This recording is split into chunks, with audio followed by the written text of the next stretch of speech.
All right, y'all. So I got an art tip for y'all. Whenever you have a piece and you mask it off and you paint your background, and then once it's dry and set and you pull the tape off, if you find yourself having little spats of paint left over from where when you was brushing and the paint went underneath it, a little simple trick you're gonna do is you're gonna take your X-Acto knife, and all you're gonna do is you're gonna just scrape gently those little pieces off.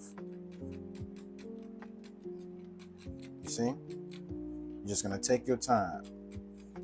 Little bit of gesso is gonna come off, but not a lot. If you take your time and try not to deep scratch it, just give it a little pressure because you just want to get a good amount of that residue left over from the paint or the background off your design, so that way when you start painting, you don't have to worry about that aftermath of the paint getting into the color that you're using on your design.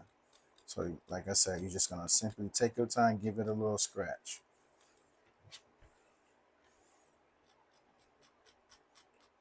And that way, once you lay your paint down, you don't have to worry about that color interfering with the color that you're using, especially if you're using like a white color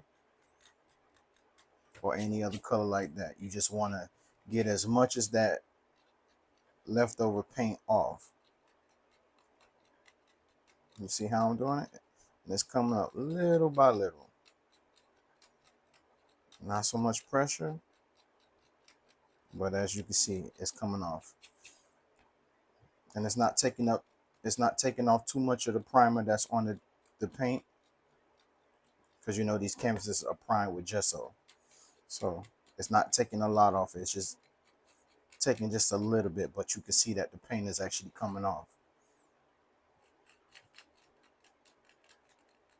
Okay. But for the most part, you also want to use a good masking tape, so that way majority of your image is clean when you pull the tape off. Every now and then you're going to have little pieces like this.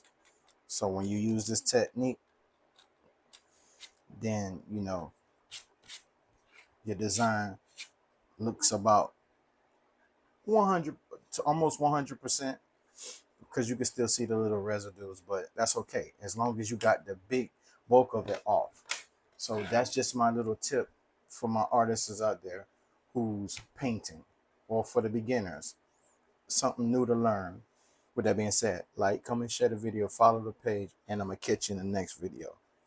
Peace.